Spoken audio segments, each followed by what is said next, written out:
Hello and welcome to the First Issue Club. We are your weekly comic book podcast. We're just like Sue Storm. We love a good read.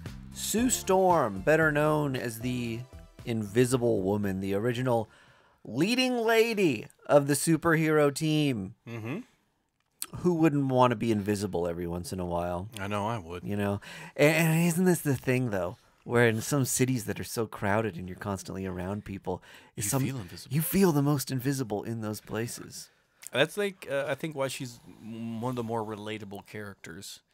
She has a superpower that, well, actually, her real superpower is like her ability to like make force fields and become invisible. Which, as I'm reading Fantastic Four from the beginning right now, takes forever to actually happen. So the way they use Sue for so many issues is just like, I'm going to disappear now. It's literally like, well, let's just make the girlfriend be able to disappear. Reed, your meatloaf is ready. So she can like go hide somewhere, which I like. I hate. It just like does not age well at all. Well, the force field thing like makes her like, a force to be reckoned with. Yeah, like maybe the most important, powerful member of the Fantastic Four. But isn't it such an interesting commentary on the erasure of women in media? Yes. That her initial superpower is being invisible. Is being invisible, and literally. Out of the way. Yeah. Excuse me, honey, the men have to superhero now. Fuck the patriarchy. Cancel Stan Lee, cancel Jack Kirby. Stan, leave the industry, more like. Oh, sorry to tarnish your image, Stan. But you made some bad decisions. Kick a man while he's down. 6 feet down, to be exact. As a lot of people did. And still do. Continue to make poor choices. Refresh page. More mistakes. Talking about you, Neil Gaiman. You didn't think I was gonna bring it up, did you? You know what? I couldn't remember if we talked about it last time or not. On the July 4th episode that never saw the light of day. Let me first say, I'm Mike D. I'm Greg. I'm Vargas. And we three are the First Issue Club. This is the podcast where we talk about comic books, mostly first issues, so you can find out what's a good jumping on point for you. And we love good reads. There's different comics for everybody, and we're reading most of them, letting you know what we think. This podcast is made possible by Boulevard Brewing Company's Space Camper Cosmic IPA. Today, Andy and I are enjoying Quantum Hop IPA, which is an Imperial IPA. I already drank mine, or else I would delicious. sip it. Well, I'll do a swig. You speak to how it tasted past tense. It is the easiest drinking IPA on this side of the Mississippi. That's what I tell everyone about these Space Camper things. It's like, whenever you hear IPA, you're like, ooh. But I go, oh, hold on. Yeah. It's way better than you think. Yep. And it is. It truly is. All right, sweeties. Thanks for listening to our beer talk. Have a crack open a brew yourself if you're over 21. And if you're over 21 and not in a car and not driving to work. But if you're driving from work, have at it. Yeah. Thanks, lawyers. That's parody, by the way, what Andy just said. That's parody. Can we? So what we're going to do is talk about some comic book news. Like you mentioned, let's get into actual Neil Gaiman stuff. Neil Gaiman, at this time, allegations that sexual misconduct happened while he was alive. Like, I think He's they've still always alive. I mean, that's like, I didn't want to be like over the course of his whole damn life. Yes, I didn't want to be like, this happened like last week. This has been happening apparently for decades. Have any other women other than the two come out? Not as of this recording. Okay, so there have been two women. Two women. One of them was an assistant. One of them was like a babysitter assistant thing, secretary. And one of them was a fan. Yes. Okay, so and the secretary was like bad working power for dynamics in both. Yeah. Yes. Yeah. Abusive power. Shock. Yeah. Kind of. I will say this. That he wasn't on my bingo card. Yeah. You know what I mean? I don't think he was on anybody's bingo card. It's kind of like him, Bob Ross, like, Yeah. you know, Mr. Rogers, like these are people that you've seen as just like people that make the right decisions. They say things that empower you and make you feel good and make you want to be a good person. Yeah. And then when these things come out, you're just like, what is this world? And who are these people? It's always hard to hear. Yeah. It's particularly hard to hear when it comes from somebody who has led you to believe that they're someone to be, That they're an ally. that they're an ally, right? That's a better way to put it than what the road I was going down. Well, and I guess, I mean, I'm a big proponent of second chances for anybody, assuming and given the fact that they are truly sorry for what they've done, acknowledge the people that they've hurt, and make steps to improve their behavior in the future, right? So in a perfect world, for me at least, I won't speak for the whole pod, we would get a statement from Neil Gaiman that said, this is not my recollection of the events, but and however, believe all women. I'm sorry that this happened. This was not my intent. Of course, I apologize to the victim. I apologize to my fans, and I will make efforts to make sure this doesn't happen in the future. And then like donate a bunch of money to sexual abuse victims helplines or whatever. Yeah. I feel differently. So do I. I do think he should apologize, and he should Own up to it if true. give money to places where you can maybe make some sort of impact, whatever little difference you can make in the world after having done something to shake people's lives. But I do think there are things that I'm like, you don't get a second chance from me, dog. Yeah. And like, this is one of those things, I think. I think, like, to Andy's point, like there have been people in the past who I think had a situation where they thought a relationship with somebody was one thing, and then it turned out it wasn't. And then, but it didn't go any further than the misunderstanding. And then that misunderstanding gets snowballed into a bigger thing, and it's like, this person's an asshole. I'm specifically thinking of, We'll call that a Jason Latour. sure, Jason Latour in comics, and I was thinking of what's the comedian? Aziz Ansari. Aziz Ansari, Yeah. where he was on a date. He thought this person was more into him. He made a move. Wasn't reciprocated. They apparently stopped. Like, I don't know that we should end this guy's career because of that, but you should apologize. You should be on good terms with this person. He should talk to he owes his fans an explanation of like what he thinks happened, all that stuff, right? But that's a scenario wherein I think, this guy learned from this, I think, and deserves a second chance. He didn't like sexually assault someone, if I'm remembering the details of that case correctly. Yeah, I don't remember either. In this scenario, I do feel like power dynamics abused more than once. That's just something you got to know is like a shitty thing. Yeah. As just like a person with normal morals.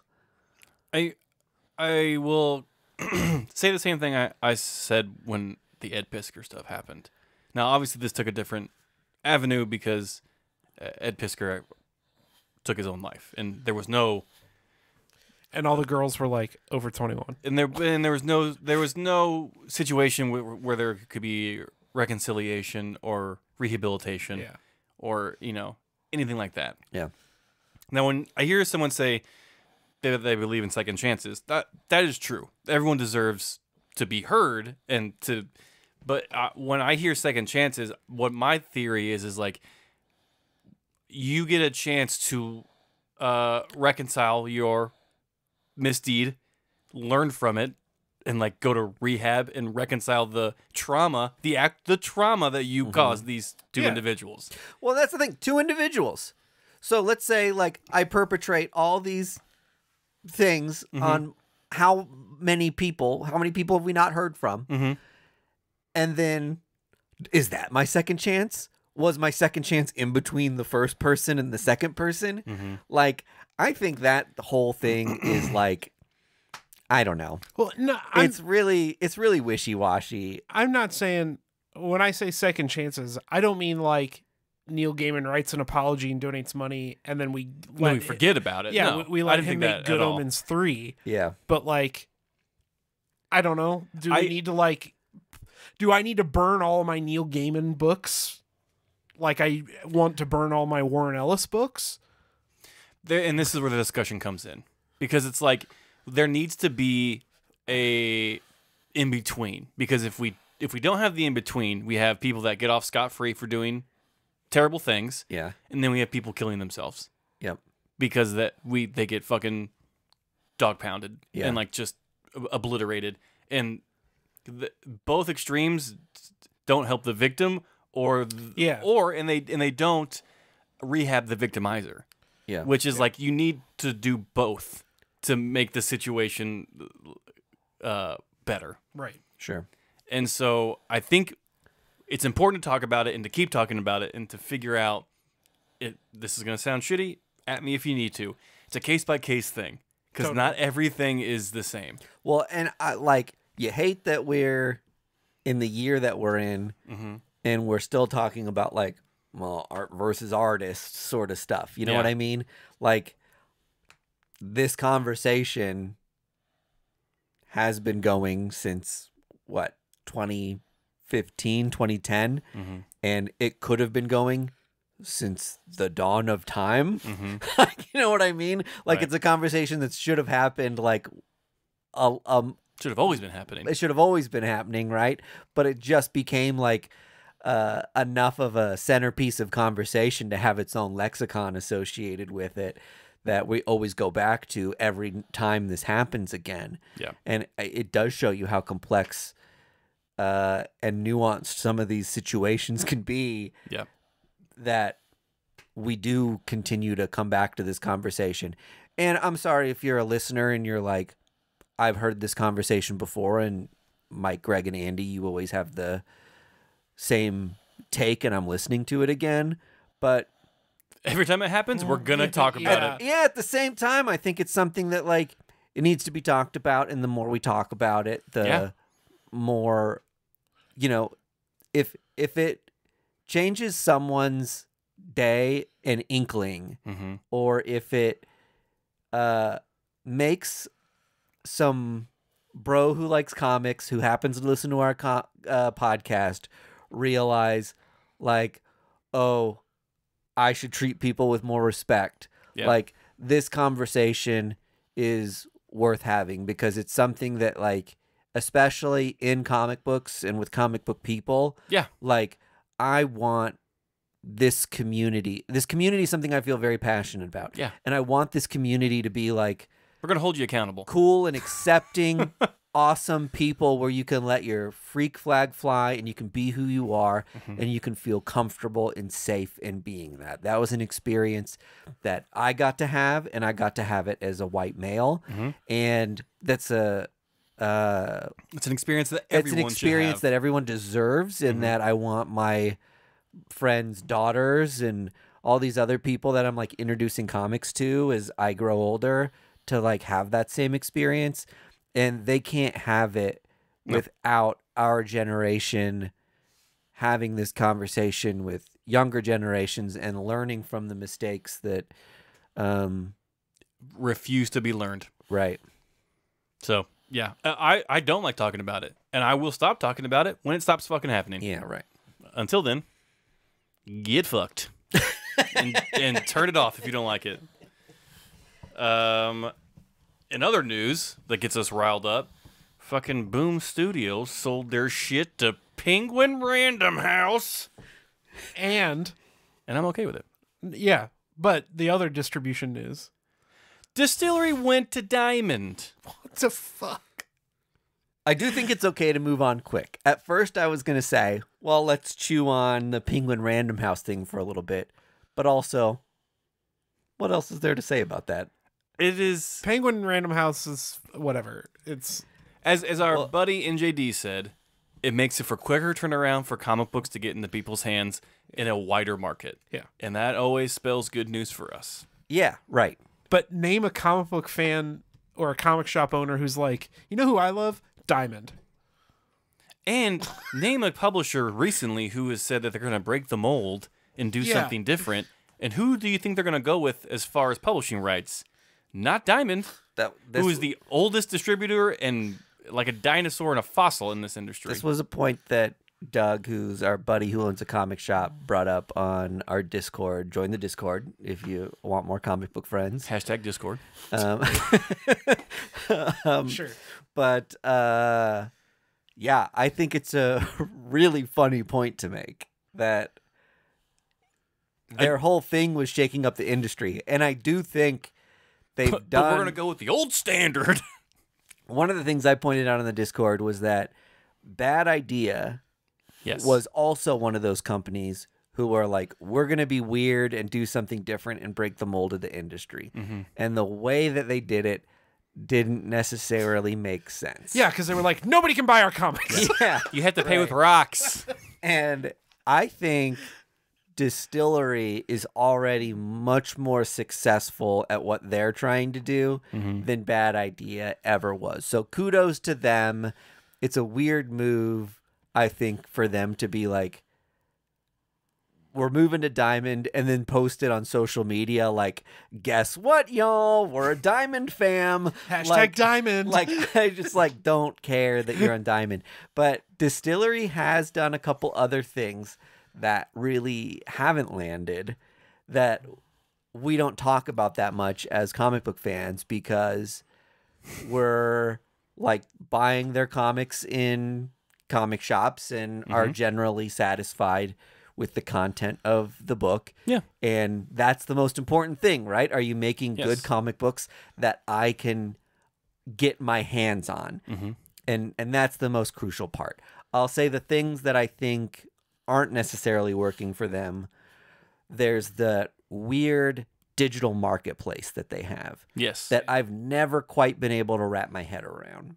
And every once in a while they have exclusives for sale, meaning like you can get this $20 Distillery exclusive cover for one of our new comic books, but you have to own some combination of like, this is for people who own White Boat digitally and an issue of Somna digitally are allowed to purchase this unique cover from us. Isn't that cool? I do think it's cool to award digital digital purchasers because you're getting access to something physical. You're getting rewarded for being a digital reader, whereas But your monetary investment into comics digitally is just for the experience of the content. It's not for a physical item you can hold. It's kind of the whole idea. Unless you print them all off. Unless you print them in, at your house and bind them yourself. This is the whole thing I think is a good parallel to this is video game ownership, where there's a market for used resale games, just like there's a market for used comic books.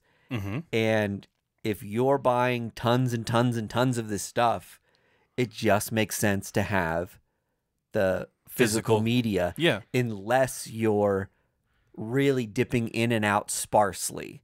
Then that's where you might just want a digital comic. But are sparse readers buying digital comics directly from a Distillery marketplace? No, I think people that don't want 10,000 comic books in their house buy digital comics.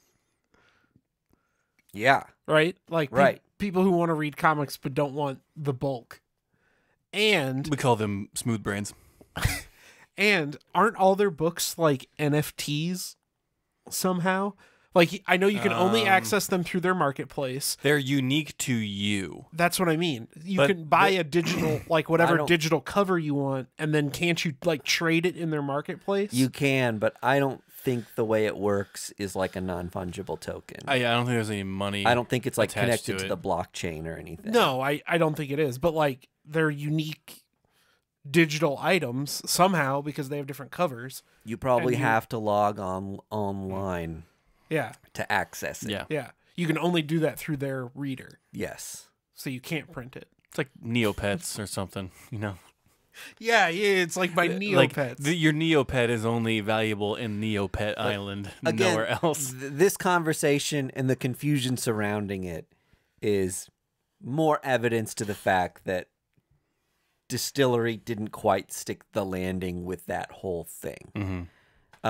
They've also got like books on their site that are seemingly A covers that they're selling physical copies of for $20, while I could still walk to my local comic book shop and pick up White Boat for cover price. Yeah.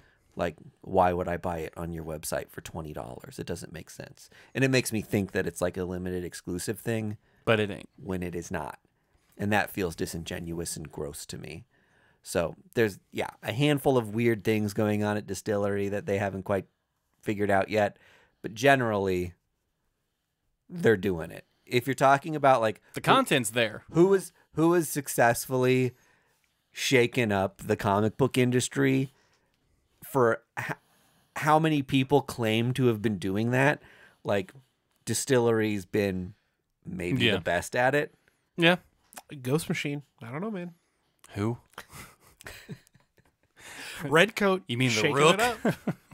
Rook Exodus. Redcoat Making waves. is getting a third fucking printing. Yeah, dude. Redcoat's good. Okay. Redcoat 4 Fucking out colonial next week. Deadpool. Okay, I just saw Amelia. Oh, I should say on just one last thing on the Boom thing. It's gonna stay independently run. Yeah. So Yeah. even though they're now owned by a larger corporation, business as usual at Boom. So Yeah.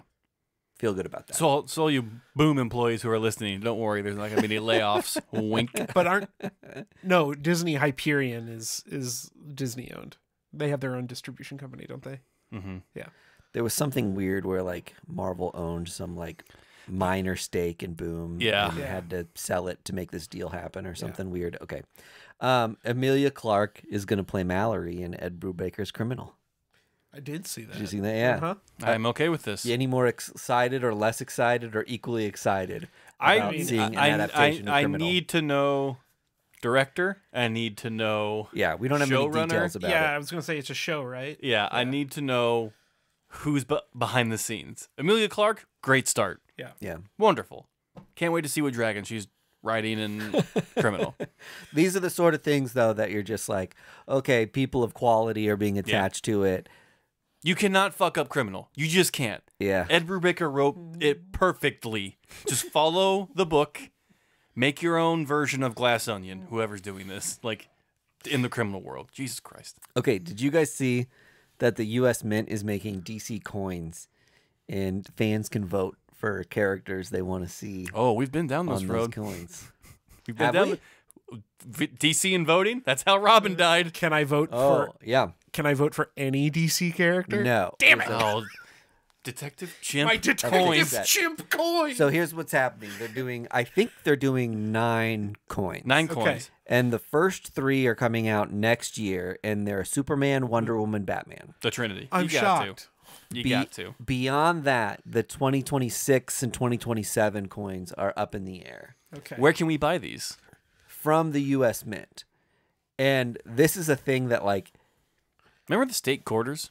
I do remember the state quarters. So I think this is the way this article was posed. It sounded like this doesn't happen very often, wherein the Mint makes a deal with a private company to Sure. coin something unique like this. Okay. So big thing. They're getting away with it. The way they're posing it is like comic books are a unique American artifact. Sure. And we're paying tribute to some of the original big pop culture So, characters Are these of America. half dollars, dollars, quarters? What do they give? What kind of coinage this is? I would give anything for a Batman dime.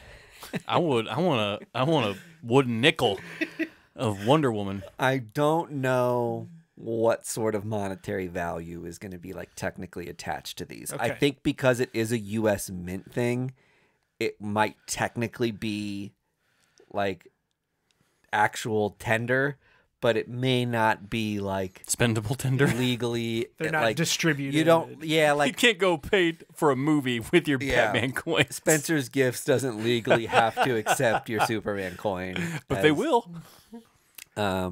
Okay, so Here's my Joker bucks. the characters you can vote for, which I went through this and I voted. Okay. Oh, okay. We got to do this after the show. And you go through all these characters and you rate them from 1 to 10 Based on hotness on a on coin. how interested you are in, Would I flip this? in buying a coin. So Two-Face has to be one. I was gonna say, just make Two-Face's coin. No, that would have been amazing. It's all heroes. There's no Oh, that's bullshit. there's no villains. Another reason why I hate the fucking government. That's right. No, because who's the ultimate villain? The government. Trump. Are you gonna vote for Trump if he's like, we gotta get Joker on a quarter? It is a huge disservice to DC Comics to leave off Detective Chimp. these great profiteers. By Fred, Harvey Dent, the Joker, and do you- Brainiac number 8. How do you not vote for Trump if he gets up there and he's like, Easy. Yeah, no. Let's not even entertain this as hypothetical. Easy. Detective Chimp is the best chimp Yeah. in the DCU, Yeah. no questions asked. My VP, Detective Chimp.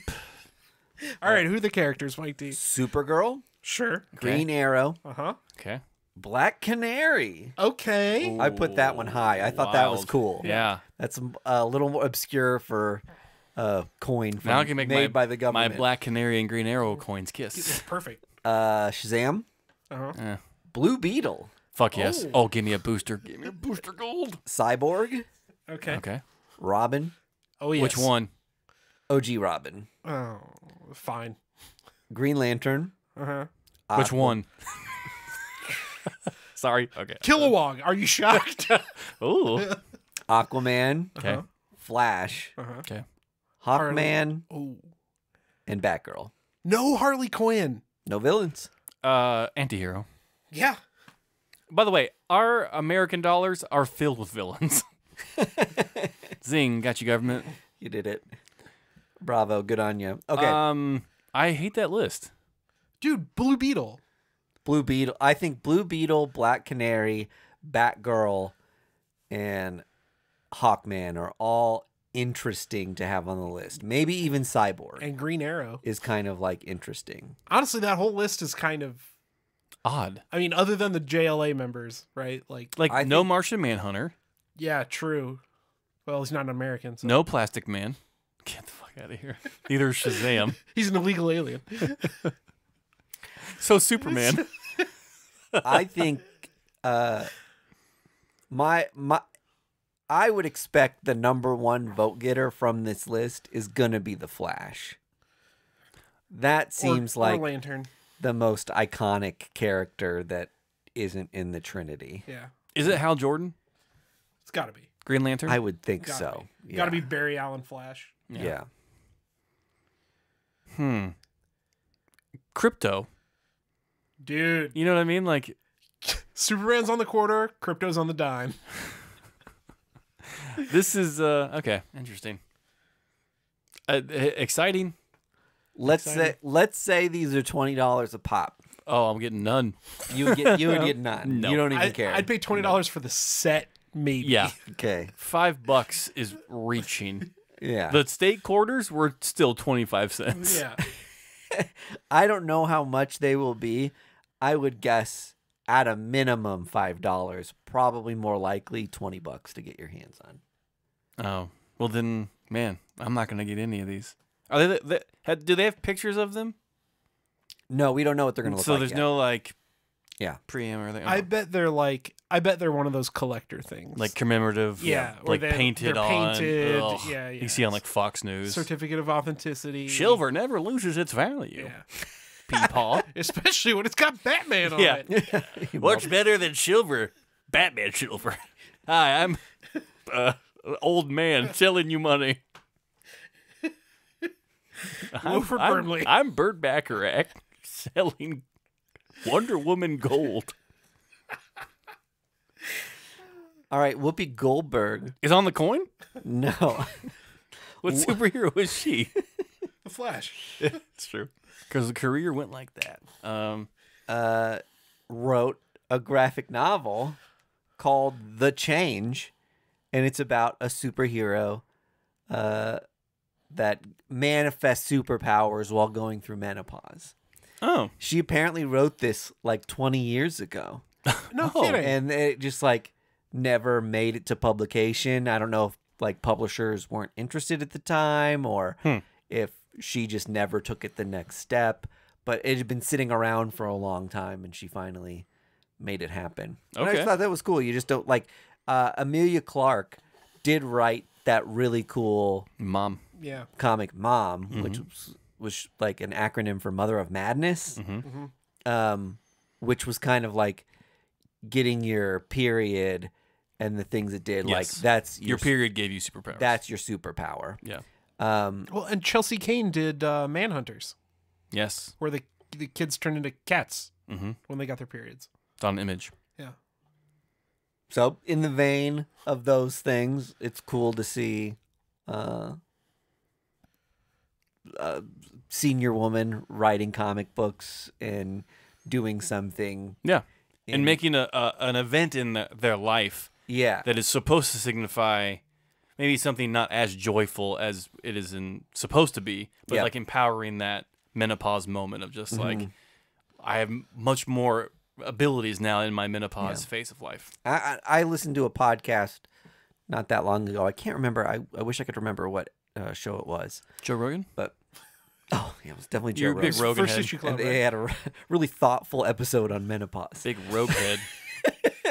But It's actually just like dinosaur piss. and they were talking about all these like, you know, moments in life that, you know, almost every woman experiences this, and it's not something that's like discussed culturally really. Nope. It's something that a lot of women who are starting to go through it don't know what to expect because it just hasn't been talked about, even like with their like general doctors and all that stuff. So it's just, you know, that's a failing of our society, right? Mhm. And Well, one of many. I think good on Whoopi for championing that topic and putting it in a form that's like kind of palatable and reaches different audiences. I do think comic books is one of those things that it's like, okay, how do we make this topic something palatable? Well, let's put it in a comic book. Totally. Yeah. And that sometimes ends up creating this Cheesy, made for TV. yeah, like a lot of corny stuff being put into comic books without people understanding what makes the medium interesting. Right. Marvel did it a lot with smoking and drugs Yeah. and like CO2 awareness. And it usually involved Spider-Man or Daredevil. Yeah. But the synopsis of this book sounds like it makes sense Yeah. as a comic book. So I'm excited to check it out. I can't wait for the foil Peach Momoko variant, right? I don't think it's coming out as single issues. I think it's only a graphic novel. Do we know just independently? Can we look for it on Kickstarter? I think Dark Horse might have published it. Okay, that makes sense. That Yeah. checks for Dark Horse. Yeah. Oh, also, we didn't talk about it yet. The new Agatha All Along trailer. Slaps Yeah. hard. I'm shocked about how spooky it looks. Yeah. And Aubrey Plaza is in it. She, I was kind of scratching my head when they announced that she was going to be in the TV show Agatha all along because I was like, well, where's she gonna fit in? But after now seeing the trailer, I'm just like, oh, she is just fine. Oh yeah. She is going to be just the spearhead that makes the story go forward, which is great. I kind of got the vibe that she might be playing Shadow King, like she did in Legion. Oh, interesting. Oh, I forgot about that. Yeah. I'm good with that. Like she just kind of plays the same character, Mm-hmm. which I guess, you know, evil kind of spooky villain is not like too different out of sight of her wheelhouse. But Yeah. God. I mean, we watched Parks and Rec. yeah. If I was younger watching Legion, that show would have given me such nightmares. The like Shadow King dream sequences when like the more traditional like boogeyman Yeah. is like coming after him down like hallways, like that was freaky. Petrified. I need to watch that show again. It's so good. Yeah.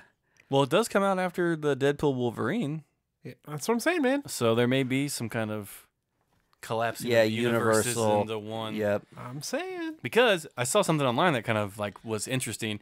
That if you haven't seen the trailer yet, minor spoiler, Wanda is in the beginning of it, and like this kind of like CSI styled sequence where Agatha is like playing a cop, and she Yeah, comes they're- across the body of Wanda, but Yeah. apparently it's the Wanda from another universe where Wiccan and his brother were taken from. Yeah. At the end of WandaVision. Yeah. So it's not the one that we saw in Multiverse of Madness, because God knows where that Wanda is. So I thought it was kind of cool of just like tying all the loose threads together and all that business. Yeah. I'm stoked for it. I think it looks great. I think it looks phenomenal. I'm interested to see if they're going to do some sort of universal reset. I think absolutely. That now Marvel, the MCU has gotten as convoluted as the comic books are. And they're like, it seems like every like third thing now, as fans, we're excited about them. And we're doing this big Battle World Secret Wars thing, which may end up being this thing where it's like a key turns and now it's like universe collapse, new universe born.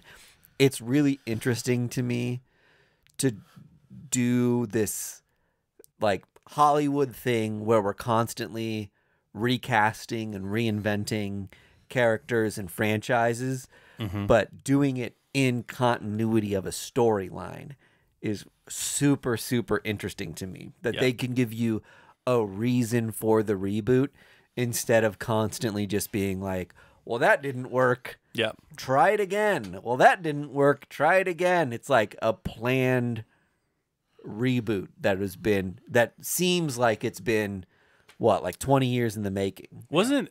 Isn't also Agatha in the Secret Wars comic book? I don't I recall don't remember if Agatha her. plays a part in the original Secret Wars. Or Secret Wars 2015. Okay. I don't remember her in either. I thought she had like a bit part of just like being a character. The only thing I can think she might have been in is Weird World. Okay. Well, there goes my theory right out the goddamn window. No idea. I'm excited for it. Yeah, tonally it looks interesting. I don't know if the same team members who worked on WandaVision are attached to it, but I really liked WandaVision and Well, and they're making that Vision TV show in a year or so. So I didn't know anything Yeah. about this. Yeah. apparently the rumor is it's supposed to be Vision Quest as a TV show. Whoa, okay. Yeah. So Is Paul Bettany gonna Yeah. be- Uh-huh. Wow. Yeah. yeah, they had enough money and they threw it at him, Oh my god. Crazy. and he caught it. How about that? Got to stick to those original Avengers they're finding. That's what people are interested in. You can't do the obscure character chasing now. Nope. They're doing Wonder Man. Is We'll that see. still happening? We'll see. I don't know about that. It's filming, apparently. No, a lot of things are filming. Oh, I heard. Last thing on the news: the Toxic Avenger Yeah. movie apparently is being shelved indefinitely. What? They're not releasing it? The last thing I saw online was like, it is unviewable. It got like rave reviews at Venice. I don't know, man. That's the last thing I Andy's, like, saw. What? Legit mad. I am. Well, I'm upset too. It looks badass. We'll have to look- Toxic Crusader or Toxic Avenger? Toxic Avenger. Toxic Avenger. Avenger, The okay. Peter With Dinklage Peter was in it. Dinklage. Oh, okay. They released a trailer for it and everything. Unviewable. Which is what they said about the original too. But I digress. We'll dig into it more. We'll check back in next week with an update. But I I'm gonna hate- yell about that on the next Patreon. I hate this whole like movies as tax write-off things. give me my Acme movie with Will Forte. Yeah. How about Batgirl? and Batgirl? Yeah. Just Sure. so curious to Yeah. see what those were gonna be like. Yeah, huge bummer. All right, enough chit chat. Let's get to comic books. We read the same thing. I think we need to start it off with our headliner, X-Men numero uno. From the ashes, out of the fire of the downfall of Krakoa, we are now officially in a new age of X-Men.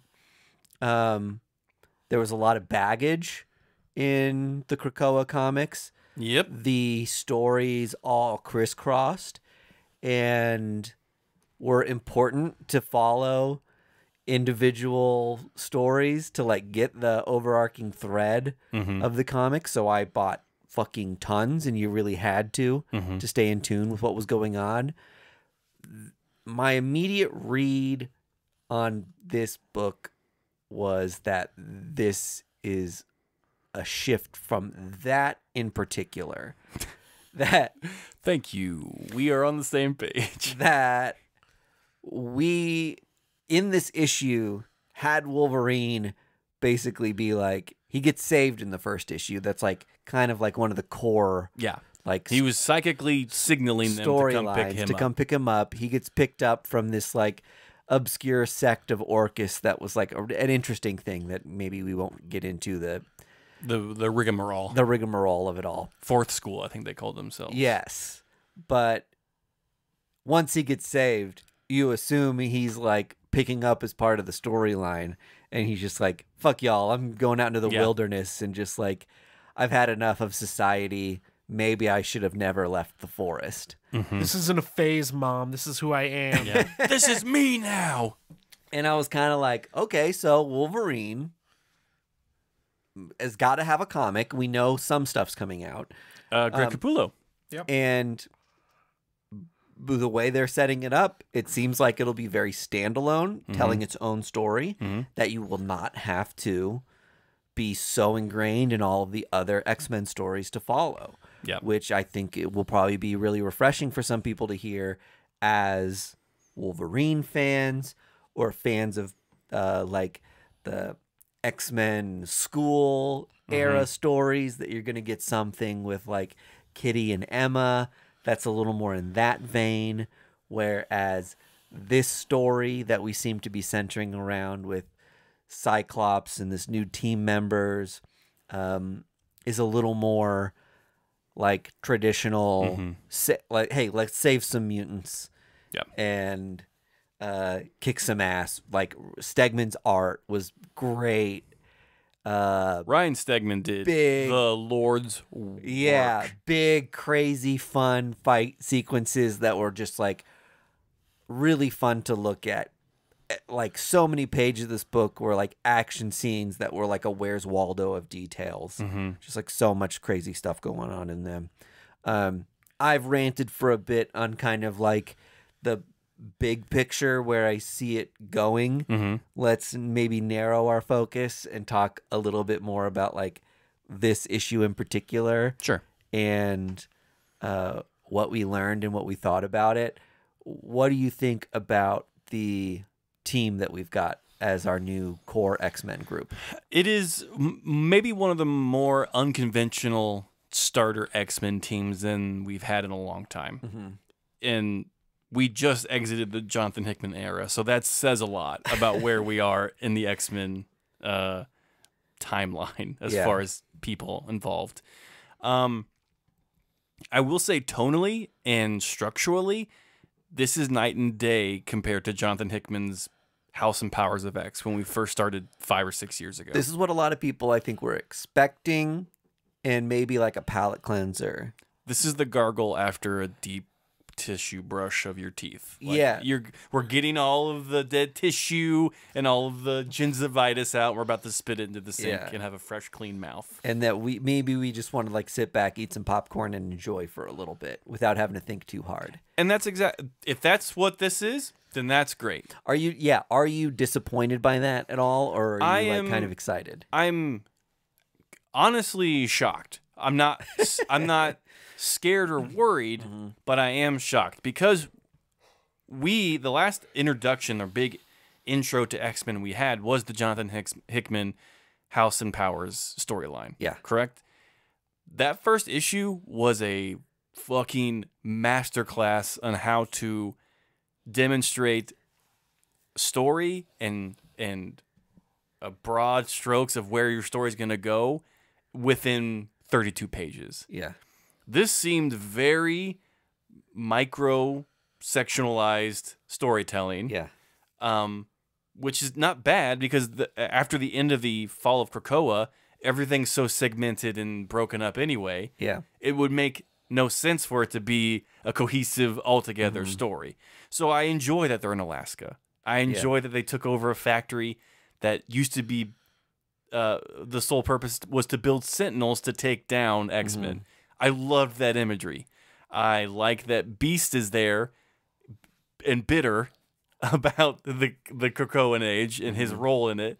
I like that Magneto's there, sitting in his floating chair, being a curmudgeon, and still distrusting of the human race. He's kind of had, interesting thing about the two characters you just named. I feel like Magneto was a character that got resurrected at the finish line. Yes. And in getting resurrected, they had an opportunity to say, let's kind of make him maybe a little more of the Magneto of old. And that's something that just like general audiences are going to be a little more comfortable eating. Especially with X-Men 97 happening right now as well. Sure. And let's pick up on that point in just a second. But same thing with Beast.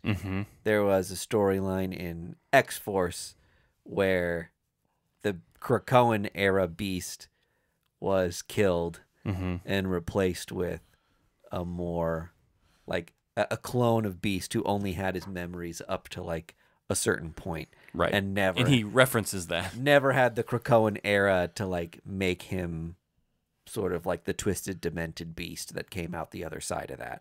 So we do have like a reset that was in continuity, which I do think it's refreshing to read a first issue of a new era of X-Men that isn't like, fuck all the stuff that you just read. Yeah. This is like a whole new thing. Like it does... It picks up the pieces that Krakoa dropped. Pick up the pieces that Krakoa dropped, and as an ongoing reader who, like, I think, you know, a good amount of your fans are going to be people who want to see some sort of, like, acknowledgement of the 6 years they just invested in the Jonathan Hickman era.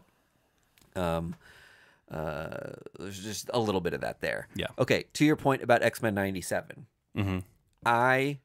And I think a lot of other people were expecting the book to be way more of that 90s X-Men vibe. Yeah. It wasn't that. No. I think it's a Fallout book. Maybe a lot of people are going to be disappointed by that. Yeah. It's a rug pull of a book. Yeah. I mean, okay, so we didn't really recount like who our team was. We got Quentin Quire. Yep. Psylocke. Magic, Juggernaut, Tempest, Cyclops, and then Glob Herman is hanging out at the base. Glob Herman is in the garden. My boy made it. He's doing his glory to thing. Glob. Instead of chickens this time, it's Zorn. Zorn is in the building. Jacket unzipped, abs rocking. Yep. He's looking good. This is much more like 20 teens Grant Morrison era X-Men, which like I'm like, yeah, like give me the puffy leather jackets. I would rather you go back to this X-Men than 90s X-Men personally. This is a cobbled together team. I don't think I'm most people. So I was kind of excited by the team, but I think most people were like, I just want Jean Grey, Nightcrawler, Colossus, Storm, Cyclops, Wolverine. No, you want candy too, and it's bad for your teeth. That- you get Grant Morrison because it's good for you. This is true. So Licorice is technically candy. You're gonna get like Phoenix has a book coming out. You're gonna get like all these characters doing their own sort of things that aren't gonna be so mainline story crucial. So you get those characters, you just don't get them in one big team up book. Maybe the story evolves to a point where it smashes them all together, and you're like, okay, here's the '90s team that like. Maybe a lot of fans were clamoring for, but I was honestly kind of like stoked to see it's a little more of a nod to like Grant Morrison era X-Men. This feels like a prelude book to a bigger thing that's going to happen. Yes, 100%. Uncanny X-Men has not started yet. We are talking about X-Men, which, to emphasize Greg's point, is a pick up the pieces, where are we going from Krakoa sort of storyline at this point. Which is I think but action packed. It's not just like full of dialogue. No, it's great, but it's like Saved by the Bell the new class. It's familiar but different and like kind of weird.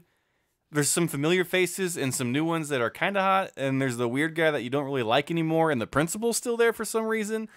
But it's like, it works, but it's only going to last for 2 seasons, so you don't want to get too invested because you know something else is coming down the line. Yeah. It's just, it was odd. And I love Jed McKay. I love Ryan Stegman. Yep. They both are doing the Lord's work here. I don't know where this book is going to go. Okay, speaking of where this book is going to go, did you read the QR code page? No, because Andy has fucking freaked me out from scanning any QR code that I'm going to get fucking hacked. So at the end of this comic, there is a QR code, and it sends you to one additional comic book page. And that page has 4 characters Naked Glob in silhouette who are kind of talking about and architecting what the future might hold for our mutants. Were these the people in the warehouse that had the Orcus mutants?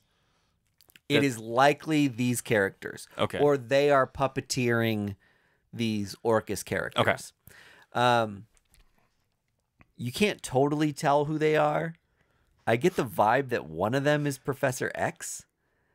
Interesting. They are sitting at a table with an X, big circular table with an X in it, and at the points of the X are the 4 seats.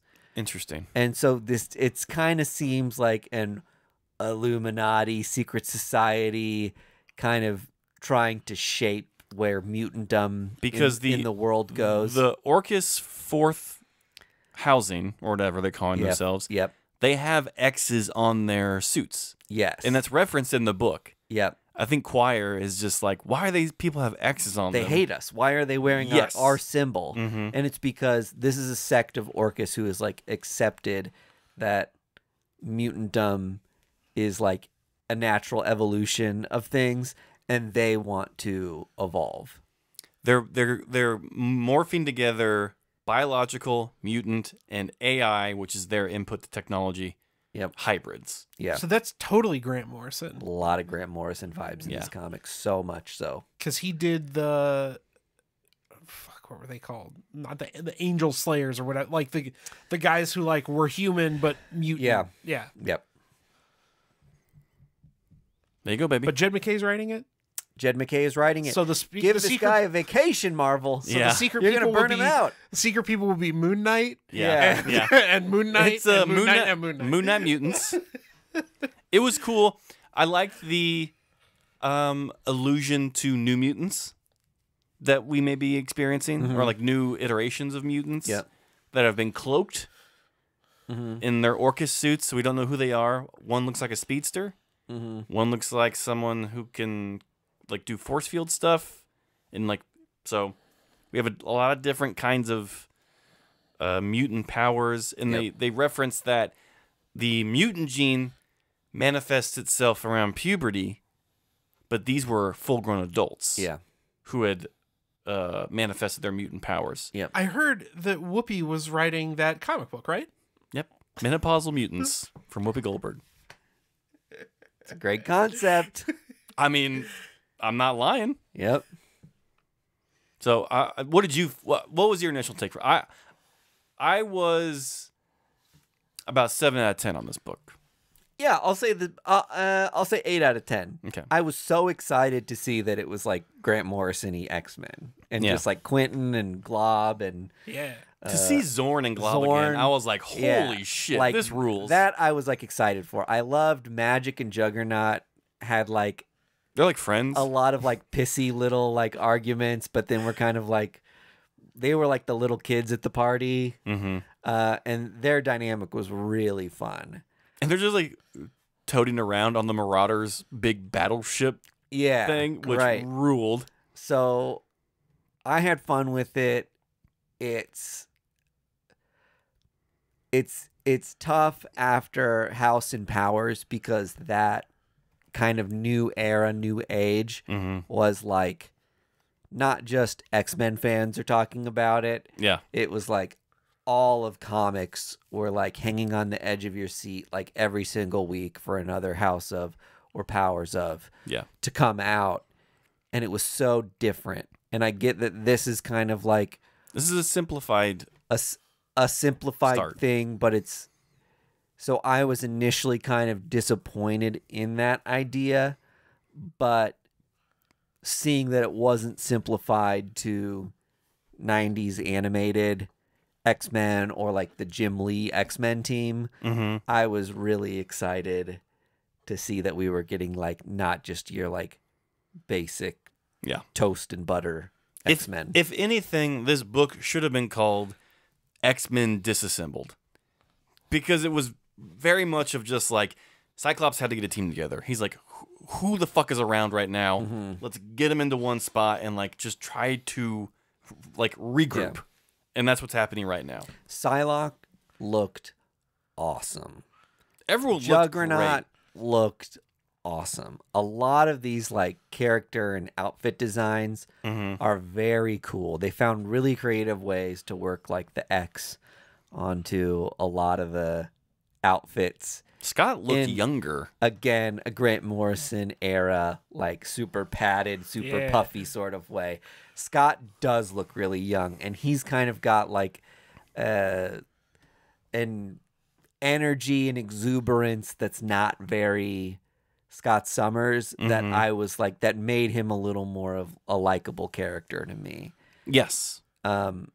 He wasn't like rigid or like a chaperone. Yes, totally. He was very much just like, hey, I'm fucking just as confused as you guys. We are just going in. I've never really liked the kind of bondage magic look. And I was a little disappointed to see the black leather come back. Yeah. But I do think they wanted you to feel the 2010s era X-Men. Yeah, Magic needs a new suit. That was a big part of it. I loved the like gold armor that stuck around for a really long time in the Krakoan stuff, and I was kind of hoping some of that would carry through, but I just want her to have fucking pants. Yeah, something. I know, those little booty shorts and the or like a sweater. Like, come on. Yeah, she needs a We've seen this style costume for too long now. It's and like, I think, too, it's like I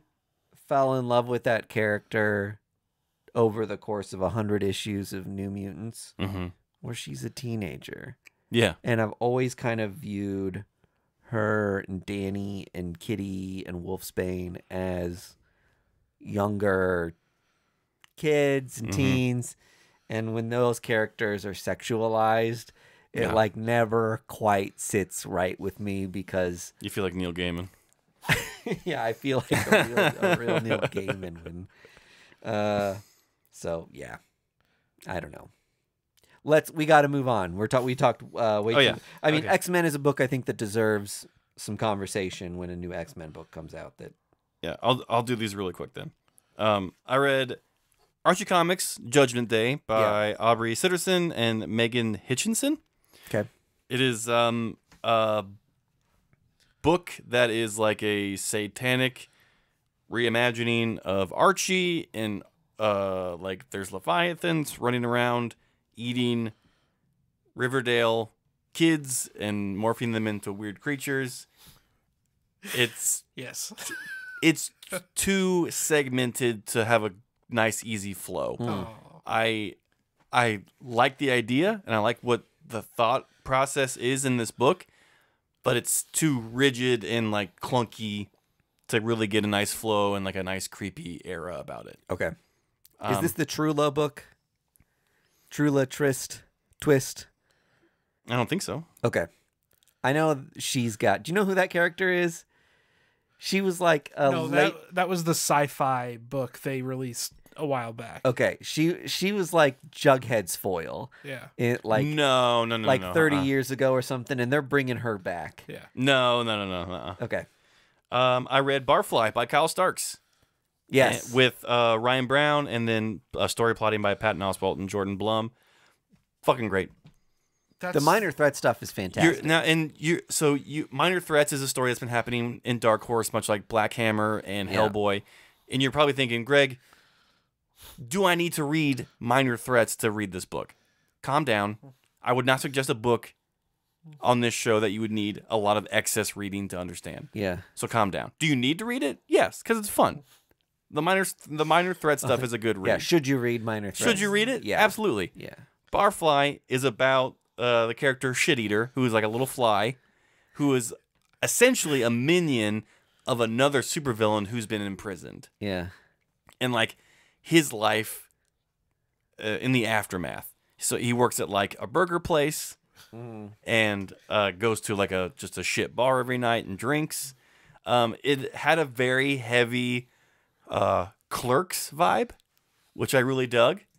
And it was classic Kyle Starks and Ryan Brown stuff. The art was great, humor was there, and it really set up for the next issues. His super villain, like not master, but like leader, gets out of prison. So it's like, what is his life going to be now that he's back in town? And it's funny because the Shit Eater wants to start a band. He buys like a guitar from a pawn shop, and like he's ready to start this new life of like being with his shithead friends, like playing guitar and stuff. And then his old boss shows up. So he's like having a midlife crisis. Yeah, essentially. That's awesome. I read either the Alternates or Fastest Way Down or like one of the other spin-offs that Minor Threats has already done. And it was definitely like you kind of have to read the first Minor Threats series to understand who the characters are. This did a really good job of not A little more standalone. having you do that. It references it. It doesn't even really reference Minor Threats. Okay. It just plops you into the world of just like, hey, there are other superheroes here. You may hear some names. It's not important that you know them, but if you do know them, it's just extra flavor in this soup. This is something where I've like, since it's like Patton Oswalt writing them all, he wrote this, correct? No, Kyle Starks wrote it. Kyle Starks wrote it. But the plot points have been made by Jordan Blum and Patton Oswalt, who are the architects Okay. vis-a-vis the Mike Mignola of the Hellboyverse. It would be cool if the first group of all these trades got released in like a singular Omni. I don't know if that's going to happen because they all are technically miniseries. Yeah. But I could see Dark Horse doing it as a library edition. I would love something Well, like Dark that. Horse just announced that they're releasing all the Beast of Burden books into one omnibus. Nice. Oh, cool. So they okay. might do so there's something like that. There's a precedent to Yeah. do like several minis. Yeah. Okay. Cool. I would say check it out. If you liked the movie Clerks, if you like, there's a lot of like punk rock references in this. They don't explicitly say the bands in the albums, but they do like fun homage, goof 'em up of like pop punk covers, which is very fun. And if you love Kyle Starks is an Starks amazing rules. writer. humor and non-humor. So it's just a fun book. And then Andy and I both read Kill All Immortals. I thought it was okay. You liked it way better. Yeah, I thought it was interesting. I mean, it is. I think we both agree it could have done without the first like 6 pages. Is this a Zach Kaplan? It's Zach Kaplan. book? Yeah. We traditionally love Zach Kaplan, right? I will say this. I didn't hate this book. Okay. I don't think it should not have been a thing. I just want to say that up at the top. Love Zach Kaplan. This needed to be restructured differently. I think it's because it seems very well trodden. Okay. It's a family of immortals that are business tyrants that control everything and kill their rivals. Okay. Like it's all very like Reminiscent of something. you can picture something Yeah. in your head of Yeah. what this is. Yeah. Not that this story is like Inferno. yeah, it's that Yeah. Like it's this, that yeah. same kind of thing. I don't know. I think that this could be cool if it ends up flip-flopping in the next issue where the girl and her boyfriend are just like hunting down her family on this island, and it becomes like a slasher movie where one of them is immortal or Right. they're all immortal. I don't know. I like the idea, and it's a trope at this point in like a sub genre, so like it has its place. I'm not a fan of those kinds of stories. Yeah. It was written well. It was illustrated well. Yeah. Just If not for you. If you are a fan of those stories, you're gonna love this. Yeah. Yeah. And you are correct. We love Zach Kaplan and all that he does. So this is in no way shade to Zach Kaplan and his affiliates. Yeah. What was your temperature on it? 'Cause I liked it. you liked it. I thought okay. it was good. All right. I will say again, I think the first 6 issues could have just like Pages. been totally knocked. Well, yes, 6 pages could have been knocked off. Like, Yeah. because it's all just this family. This exposition that Well, it's this family like talking about this business dealing, and they're like, oh, they're just pussies, you know. And then the immortals come in and like kill them all and slice them Yeah. up, and like then the story starts. Yeah. okay. This is one of those things that's like I feel really effective in movies to like set you up with something that's kind of mundane and then change the speed of and tone of it Yeah. like out of nowhere, and you're just like, my God. It's like how most Rush Hour movies start. Yeah. There's like a heist, and you're like, "What's happening? I think- Chris Tucker's?"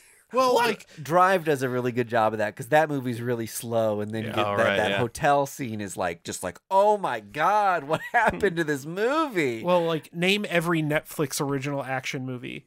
That's Yeah. how they all start. Is Yeah. it? Yeah. It's like Extraction. really slow, big action set piece, record scratch. Yeah. Then it goes back and the movie starts. But tougher in a comic because it's a little more tedious to read Yeah. through the pages than to set the tone Yeah. to just like kill everybody. Because you know it's coming. Like, Yeah. Sure, Right? There's that Yeah. too. Like, yeah. anyway. Oh, and My turn? we also both read Kid Venom. Kid Venom was super fun. Kid Venom ruled. It was a manga. Yeah. I mean, it was like straight up watching an anime. Yeah, it was set in feudal Japan. 977 Japan. A symbiote has come to Earth and bonded with Clitar. this. Uh-huh. Yeah, Clitar and us, and we were hanging out. Yep. And they were in. They Kid got to Venom. defend Kyoto from... Yeah, there's a Spider-Man mask for some reason. That is what I think is the most interesting part. And did you read the back notes in it? Of course not. Was it a QR code? No, it's not a QR code. But they say that like there's a reason the Spider-Man mask is there. Mm-hmm. It will all be revealed in due time. One of those things. Yeah, probably So- Kid Venom 2. Yeah, probably. Or Yeah, 3. big tease. But I thought it was super fun. It reminded me a lot of, in the same kind of style as Peach Momoko's Demon Days, Yeah. of how they're breaking the structure down and like really leaning into manga influences. Yep. And I really like that all the speech bubbles are nice and huge. Yeah. So you don't have to read a lot of It's words. probably written in another language, and then they went in and Oh, yeah. Yeah, because the writer is Taigami Mhm. is the writer and artist. So because the same thing happens with Peach Momoko's Demon Days. Like you can tell she did it in her native language, and then someone had to go back in from Marvel editing and be like, "Fuck! Like I gotta erase all these words now." What's this chicken scratch? Yeah, what is this? I need to shit? write this in freedom language. But no, it was really, really fun and cool. Yeah, I loved it. It's a blast. This would be a great book to give to a younger reader For sure. who is like loves anime and manga, but you're the dad or mom that wants them to be into American Marvel comics, and Yeah. you're like, hey, look at this, son. Please It's like it. so funny to me which of these, all these like Edge of Spider-Verse characters and Edge of Venomverse, that they just like throw you so many new characters. The ones that stick always blow my mind. Yeah. Like I'll be interested in one or two of them, and then like Kid Venom, who I didn't think twice about, gets a mini series.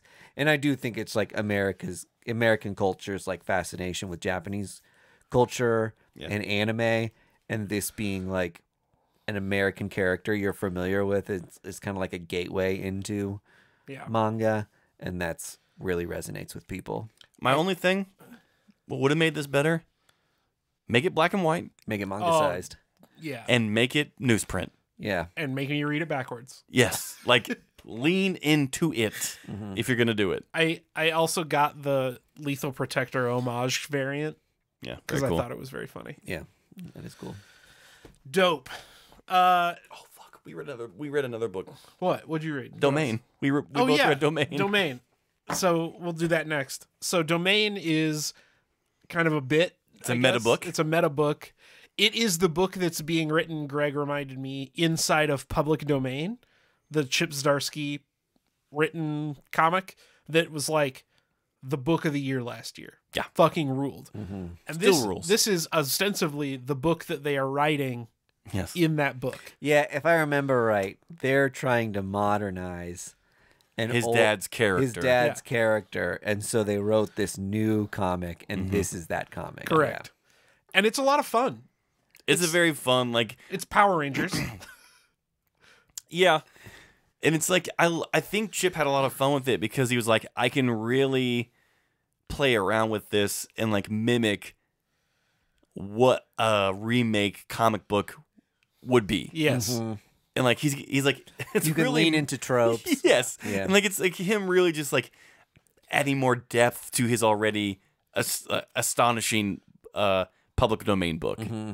And I imagine he had a ton of fun writing this. I also didn't. It feels like he didn't feel the stress of like putting in Chip Zdarsky jokes. Because like his jokes are always very like either very punch you in your face or like heady and elevated. Mm-hmm. And this is like kind of just a comic book.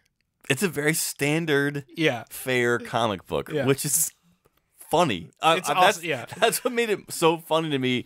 That like if this was like a quote unquote normal comic that I would pick off the shelf, I'd be like, oh, like this is fine. It's Yeah. fine. Yeah. Like I like the older Domain better, but this is fine. Yeah. Yeah. So that was a lot of fun. I also like. I'm guessing this is only going to be a 6-issue limited. I don't think this bit is going to keep up. God no. But I hope not. They're doing like D&D RPG variant covers with character sheets, and I always think those are super fun. So those are probably the ones that I'm going to get. What else did you read, Greg? That's it. Finally, for the headliner of the show, X-Men boy. take a seat because Moon Knight got a 0 issue. For the next 30 minutes, we're gonna hear about Moon Knight. No, Not Zero Issue Club, Andy. that's true. It's 240 issue club. Oh, That's we the still got some legacy numbering. Okay. So this is a reintroduction to Mark Spector as told by Khonshu. And I'll say this. If you are listening to this show and you've been like, this Vargas guy, all he does is talk about Moon Knight. I don't know the difference between a moon and a knight. This is the book to pick up. Okay. Because Khonshu breaks down who he is, where he's been, why he was there, who all these characters are. It literally goes page by page and explains to you who Soldier is, who Reese is, who Tigra is, who 8-Ball is, who Soldier is, I don't know these people. who Mark Spector is, each one of his different personalities. What about the vengeance stuff? Is that That part of this? that is part of it. Okay. They touch on it. Yeah. But it's a great recap issue Yeah. of what Jed McKay's been doing through his 30 issues. Then I think 12 issues they're going for Vengeance of the Moon Knight before Fist of Vengeance picks up. It's a great primer to all that stuff. So if you read Blood Hunt with no knowledge of Moon Knight, but you were like, damn, what the fuck is going on? Who is this guy? Yeah, pick up this Zero issue. Okay. It's super fun. Sounds like a great Zero issue. It really was. That's what Zero issues should be. Yes. Optional. Keep it out of my first issue. Recap stuff. Yeah. Yeah, well, that's the thing. Like, otherwise, this would have been like the first 4 pages of the next Moon Knight number 1. Yeah. And those are tedious. Yeah. Well, and it's like, give me more or none of it. Yeah. And that's exactly what this is. Yeah. So Smart. pick it up. I also read Werewolf by Night, number 1. Blood Hunt tie-in. Blood right? Hunt tie-in. This was super cool because they kept the Taboo character. Yes. This is not Jack Russell. Okay. This is, I forget his name. Yeah. But it's a little one-off story where he fights a ghost because these kids are trying to summon a demon and they succeed. I hate when that happens. Don't you just? And what's cool about it is it gave me like classic monster movie, classic monster comic vibes towards the end, because he wanders kind of off into the desert and says, I need to learn to control this monster inside of me and I can't be around people until I do. Yeah. So definitely that Red Band book that they're coming out with is going to be him like wandering town to town, helping people with their X-Files style problems, you know, That's cool. and tearing people apart. Right. Love it. So this is a very cool one shot. Honestly, didn't have a lot to do with what's going on in Blood Hunt, but it was a cool kind of reminder primer of who this character is. Yep. You know, that he's got ties to Red Wolf, who apparently is still around from Secret Wars. Nice. You know, he's got this grandma or something, other character, whatever. It's a primer on who this guy is. I read it in like 5 minutes before I came over here, so I'm blanking on a lot of the details. If you're gonna do vampire stuff, you got to throw in your werewolf character. Yeah, exactly. But it's cool that it was a primer to like the ongoing that they're going to be doing. Yeah. So Very cool. that was great. And then the other one I read was Carrie Andrews' Spider-Man Reign number 2. Well, Spider-Man Reign 2 number 1. Yeah. I am a big fan of the first Reign. I think it's. I'm a big fan of any like alternate reimagining of a classic character. Yeah. And this is like more of the same. Spider-Man has been in like a VR coma for a couple of years, and Kingpin has come back after the end of Reign 1 and taken over New York. These are the pages that are speculated are AI. Yeah. So these are the pages online, right in here, that people are curious about the backgrounds and AI prompts. Yeah, man. From Carrie Andrews. I don't know. I cannot imagine, because wasn't Carrie Andrews the guy who called out? That's what people are saying, because no, Adi Granov called out somebody, Francisco Matina. Yes, but Carrie Andrews also has called out people for using AI, and people saw these were like, well, what a goddamn minute. Like, weren't you the person that spoke out about this? This looks suspiciously like the thing you have been calling out. Yeah. I think there's a precedent to at least use stock photography as backgrounds in comics. I agree. I mean, even like there's some old Frank Miller stuff, I feel like, where they've just turned the contrast up on shots of New York City when they just need like a big bustling skyline and are just like, God, this is going to take days to draw. I can't draw 100 windows. Yeah, and so I'm just going to take a picture of the city, turn it black and white, turn the contrast up so it looks like a drawing, and slap it in there. I don't have the time and patience to draw a full comic book. So I understand that people take shortcuts with backgrounds sometimes and buy stock photography. I don't love it if that is AI generated. Yeah. But let's say it's something where like he purchased an asset or something. And that doesn't bother me so much. And I'll the say majority of the work in here, or the artwork your eyes are supposed to focus on, is hand drawn. Hand drawn. I mean, show that splash page. Yeah. Like, I mean, that's like fucking come on, so and that's the whole book. yeah. Like, I don't know. I would be very upset if it does turn out that he used AI to make this book, but at the same time, like, Yeah, check out this book is like done by Carrie Andrews.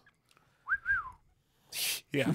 crotch shot from Yep. Spider-Man. Yeah, I have issues with Carrie Andrews for other reasons other than AI. So Yeah. Oh, I forgot about this. yeah, his little rant on the Mark Millar show podcast about wokeism and all that shit it's a tired argument to have Yeah. as a human, especially as a white male, of complaining about wokeism. Yeah.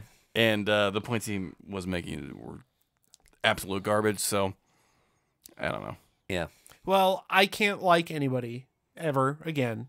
If Grant Morrison touches anyone, that's it. I'm gonna retire from. I'm just, I think you can still like Carrie Andrews, but it's a kind of thing of just like you're on notice, like I am paying close attention to what you're doing for a little bit. I just hate it because I loved Rain and I loved the 1% book that he did, and anyway, Renato Jones. Anybody read Renato Jones? Oh, loved it. Never read it. Well, it was on Image. Yeah, but he wrote and drew it. It's about a rich guy who hunts other rich guys.